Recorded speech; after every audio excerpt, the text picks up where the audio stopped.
الرحمن الرحیم ایاک نعبد و ایاک نستعین۔ میں وائس چانسلر ہری پور یونیورسٹی، فیکلٹی ممبرز ہری پور یونیورسٹی، تمام اسٹوڈنٹس ہری پور یونیورسٹی اور ان اسٹوڈنٹس کے معزز پیرنٹس،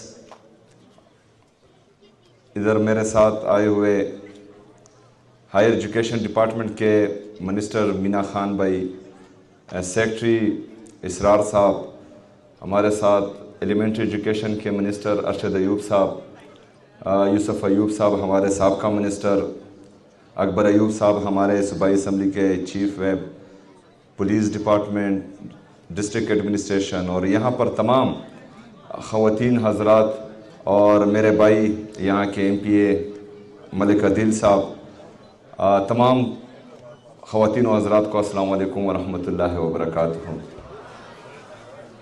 عدیل صاحب ہنس رہے ہیں، جو زیادہ نزدیک ہوتے ہیں وہ جلدی بھول جاتے ہیں۔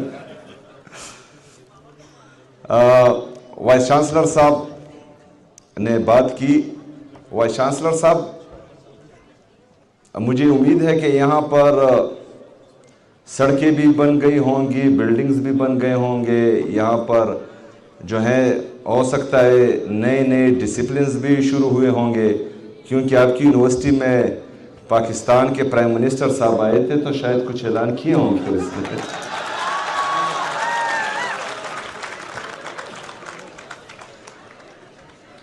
بہرحال ہمارا صوبہ اور ہماری صوبائی حکومت، اس کا دل بڑا ہے، یہاں پر جو بھی آتا ہے ہم ویلکم کرتے ہیں، کسی کے لیے نہ مارکیٹ بند کرتے ہیں، نہ بجلی بند کرتے ہیں، نہ راستے بند کرتے ہیں۔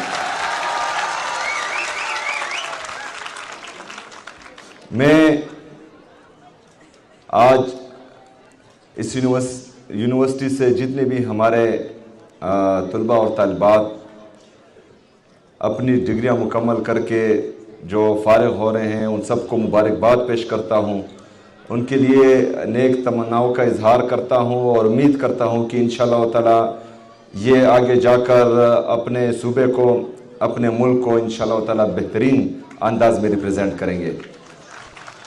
میرا پرنسپل تھا سر حسنین نقوی، شاید جو ہمارے بزرگ ہیں وہ جانتے ہوں گے، وہ کینٹ نمبر 1 پشاور کا پرنسپل ہوا کرتا تھا، پھر میرے اسکول کا پرنسپل تھا۔ تو ہم جب میٹرک سے فارغ ہوئے تو انہوں نے ایک نصیحت کی تھی ہمارے آخری دن، جب ہم میٹرک سے فارغ ہو رہے تھے، تو انہوں نے کہا تھا کہ آپ اسکول سے فارغ ہو رہے ہیں، ابھی آپ کالج جائیں گے، ہو سکتا ہے کسی کی خواہش ہو کہ وہ ڈاکٹر بنے، کسی کی خواہش ہو کہ وہ انجینئر بنے، اور مختلف خواہشیں ہوں گی۔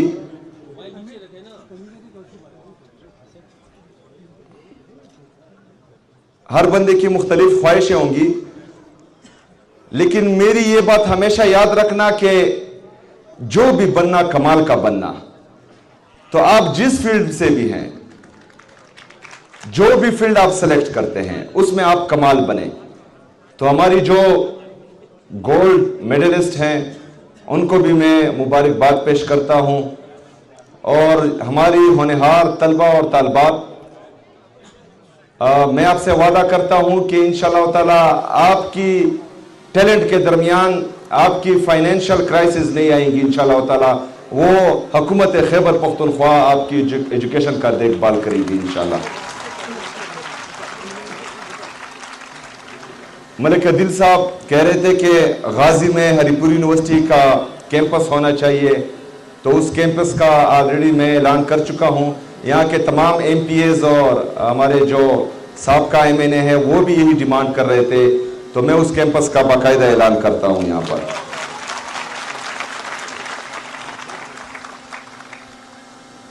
اسٹوڈنٹس بلکہ نوجوانوں، آپ کو پتہ ہے کہ ہمارے خیبر پختونخوا کے حالات کیسے ہیں اور پاکستان کے حالات کیسے ہیں۔ میں جب سے آیا ہوں اور جب سے میں نے حلف اٹھایا ہے تو عمران خان صاحب کے ویژن کے مطابق سب سے پہلے ہمارے صوبے کا امن بہت ضروری ہے، اس کے بعد ہمارا ایجوکیشن اور ہیلتھ. تو ان تینوں پر ان 3 مہینوں میں انشاءاللہ تعالی میری جو 100 دن کی پرفارمنس ہے وہ بھی بہت جلد آپ لوگوں کے سامنے آ جائے گی. میں پولیٹیکل فرنٹ پر بھی ان کو مات دے رہا ہوں انشاءاللہ تعالی، اور گورننس میں بھی مات دوں گا انشاءاللہ تعالی. تو ایجوکیشن پر جس طرح اس سے پہلے تقریباً 0.9 بلین روپے ہائر ایجوکیشن پر ہمارے لگ رہے تھے. ہماری حکومت آتے ہی وہ پہلے 5 ارب روپے پہ ہو گئے اور ابھی الحمدللہ وہ 10 ارب روپے تک پہنچ چکے ہیں، اور اس سے زیادہ جو ہیں یہ جا رہے ہیں.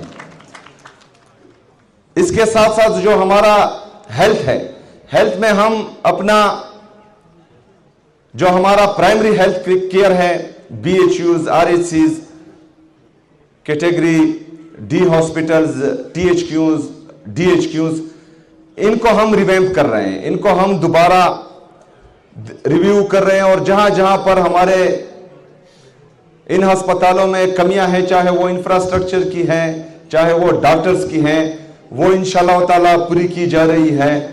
تو اس سے یہ ہوگا کہ جو ہمارے بڑے ہاسپٹلز ہیں جن پر رش زیادہ ہوتا ہے ریفرل سسٹم کی وجہ سے، تو انشاءاللہ بڑے ہاسپٹلز پر رش بھی کم ہوگا، اور چھوٹے ہاسپٹلز لوگوں کو ان کی دہلیز پر انشاءاللہ ان کی صحت کا خیال رکھا جائے گا انشاءاللہ. یہ تمام چیزیں تقریباً 78 سال سے ہم جو ہے دیکھ رہے ہیں، وعدے ہو رہے ہیں.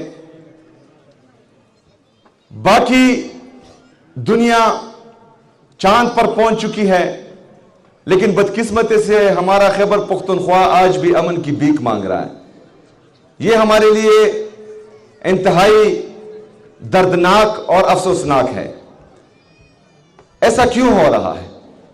کیونکہ خیبر پختونخوا اور خاص کر ہمارے جو ابھی مرج اضلاع ہیں، ہمیشہ سے پختونوں کو بے سے بندوق سکھایا جاتا تھا، لیکن میں نے آتے ہی اعلان کیا ہے کہ ابھی ہم بے سے بندوق نہیں پڑیں گے، ابھی ہم کاف سے قلم پڑیں گے اور اپنے نوجوانوں اور بچوں کے ہاتھ میں انشاءاللہ تعالی قلم دیں گے.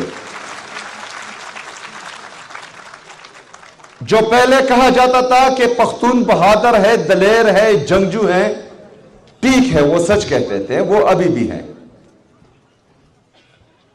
انشاءاللہ اس کے بعد اگر کسی پرائے ملک سے جنگ ہوئی تو انشاءاللہ پختون تب بھی بندوق اٹھائے گا اور اپنے پاکستان کا دفاع کرے گا. لیکن جب تک پرائے ملک سے ہماری جنگ نہیں ہے تو تب تک انشاءاللہ ہم کتاب پڑھیں گے اور قلم اٹھائیں گے. تب تک آپ اپنے پرائی جنگیں اپنے پاس ہی رکھیں. میرے نوجوانوں، جیسا آپ کو معلوم ہے کہ عمران خان صاحب کی جمہوری حکومت کو بند کمروں کے فیصلوں نے ریجیم چینج آپریشن کے ذریعے گرایا. 2018 سے لے کر 2022 تک خیبر پختونخوا میں امن تھا، ہمارے قبائلی اضلاع میں امن تھا، ہم چین کی زندگی گزار رہے تھے، نوجوانوں کو روزگار مل رہا تھا، ہمارا جی ڈی پی تقریباً 6.1% سے گروتھ کر رہا تھا، جو ابھی جو ہے 2.7 اور 8% پر ہے. یہاں نوجوانوں کو نوکریاں مل رہی تھی، یہاں ہمارا انڈسٹریلسٹ آ رہا تھا، ہمارا فورن انویسٹمنٹ آ رہا تھا، ہمارا کسان خوش تھا، ان کی دیکھ بھال ہو رہی تھی، ان کا احساس ہو رہا تھا، غریب عوام کا احساس ہو رہا تھا. غریب کے لیے صحت کارڈ کا اجرا، ہمارے کوئی بھوکا نہ سوئے، ہمارے جو زمون کور ہے، یہ سب شیلٹر ہوم ہے، یہ سب ہمارے غربا کے لیے میرے لیڈر میرے قائد جناب عمران خان صاحب کی ویژن کے مطابق یہ سب چل رہا تھا. لیکن بدقسمتی سے کسی نے بند کمروں میں فیصلہ کیا کہ نہیں، یہ نہیں چاہیے. کس وجہ سے؟ ایک بیرونی سازش کی وجہ سے. کسی ملک کو جو ہے وہ عمران خان پسند نہیں تھا. کیوں پسند نہیں تھا؟ کیونکہ وہ ایبسولوٹلی ناٹ بولتا تھا. کیوں پسند نہیں تھا؟ کیونکہ وہ کافروں کی سرزمین پر کافروں کے سامنے کھڑے ہو کر کہتا تھا کہ ایاک نعبد و ایاک نستعین. وہ کافروں کی سرزمین پر کافروں کے سامنے کھڑا ہو کر کہتا تھا کہ ہمارا ایمان ہے کہ لا الہ الا اللہ اینڈ وی ول فائٹ. کسی اور میں ہمت ہے؟ کسی اور میں اتنی جرت ہے کہ وہ ایبسولوٹلی ناٹ بول سکیں؟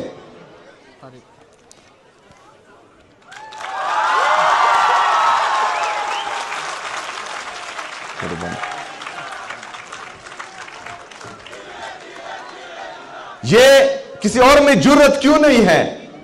کیونکہ ان کے مفادات عوام کے ساتھ جڑے ہوئے نہیں ہیں. کیونکہ ان کا مفاد پاکستان کو بہتر بنانا نہیں ہے. ان کے مفادات ہیں یہاں سے لوٹ مار کر کے پاکستانیوں کا پیسہ باہر لے جا کر وہاں پر جزیرے خریدے اور فلیٹس خریدے. لیکن عمران خان کو ان کو پسند نہیں تھا. بہرحال آج بند کمروں میں ایک اور فیصلہ کیا گیا تھا کہ خیبر پختونخوا پر ایک اور ملٹری آپریشن کو مسلط کیا جا رہا ہے. تیرا کے لوگوں کو آپ نے دیکھا کہ اس برفباری میں شدید ترین سردی میں ان کو بے گھر کیا گیا اور یہ زبردستی انخلا ہے. ان کو بزور بازو بندوق کی نوک پر ڈنڈے کی زور پر ان سے جو ہے ان کے گھر خالی کروائے گئے. لیکن بے شرموں اور بے حیائیوں کی طرح دو تین بندے وہاں ٹی وی پر بیٹھ کر کہتے ہیں کہ یہ جو ہے برف کی وجہ سے واپس آ رہے ہیں. شرم آنی چاہیے ان کو. ایک تو میری قوم، میرے قوم کے لوگ، میرے پختون، میرے قبائل پاکستان کے لیے، پاکستانیوں کے لیے قربانی دے رہے ہیں اور بے حسی کی انتہا دیکھیں کہ وہاں پر مرکز میں بیٹھ کر دو تین نمونے جو ہے وہ ان قربانیوں کو رد کر رہے ہیں. کوئی بندہ اپنی مرضی سے اپنا گھر چھوڑ سکتا ہے؟ کوئی بندہ اپنی مرضی سے اپنا علاقہ چھوڑ سکتا ہے؟ وہ بھی برفباری میں، اتنی شدید سردی میں کوئی نہیں کر سکتا. ان کو زبردستی نکالا گیا تھا اور ان کو کوئی پیسے بھی نہیں دیے جا رہے تھے وفاقی حکومت کی طرف سے. خیبر پختونخوا کی حکومت نے ان کے لیے پیسے رکھے کیونکہ مجھے پتا تھا کہ ان کو زور زبردستی نکالا جائے گا. اس سے پہلے بھی ہمیں نکالا گیا تھا اپنے گھروں سے. اس سے پہلے بھی جو ہے ہمارے گھر مسمار کیے گئے تھے. اس سے پہلے بھی ہمارے بازار خراب کیے گئے تھے. اس سے پہلے بھی ہماری مسجد کو شہید کیا گیا تھا. اس سے پہلے بھی ہمارے حجرے اجڑے تھے. وہ ہم دیکھ چکے تھے. لیکن اس وقت ہمارے ہاتھ میں کچھ تھا نہیں. نہ ہم پارلیمنٹیرین تھے نہ حکومت میں تھے. اس وجہ سے کچھ کر نہیں پائے. لیکن اس دفعہ میں وزیر اعلیٰ ہوں، چیف ایگزیکٹو ہوں. میں غیرت مند لوگوں کا وزیر اعلیٰ ہوں. میں غیرت مند صوبے کا وزیر اعلیٰ ہوں. میں عوامی مینڈیٹ سے آیا ہوں. 4.5 کروڑ لوگوں نے مجھے منتخب کیا ہے. میں ان کے دکھ درد میں شریک ہوں گا. آپ کی طرح جو ہے ان کی قربانی کو رد نہیں کروں گا. جو قربانی دے گا اس کو اپنے سر پر بٹھاؤں گا انشاءاللہ تعالی. پریس کانفرنس میں کہا جاتا ہے کہ کیا کریں، ہم اپنی بچیوں کو دوبارہ غاروں میں بیچ دیں. یہ تو آپ کی سوچ ہوگی، یہ آپ کا خواب ہوگا کہ میرے صوبے کی بچوں کو آپ غاروں میں بیچ دیں. ان کا بھائی یہاں کھڑا ہے، میں پڑھاؤں گا آپ کو انشاءاللہ تعالی. کسی کے باپ میں بھی یہ جرت نہیں ہے کہ یہاں پر جو ہے میرے نوجوانوں کے خلاف یہ بات کر سکے.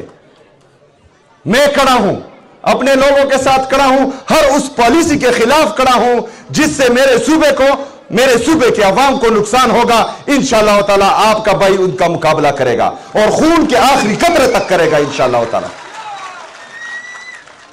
میرے نوجوانوں، میری بہنوں، میرے بھائیوں، یاد رکھنا کہ جو بھی پاکستان میں ان کے سامنے کھڑا ہوتا ہے ان کا حشر آپ لوگوں نے دیکھا ہے. لیکن مجھے نتائج کی کوئی پرواہ نہیں ہے. نہ میرا لیڈر کسی کے سامنے جھکا ہے،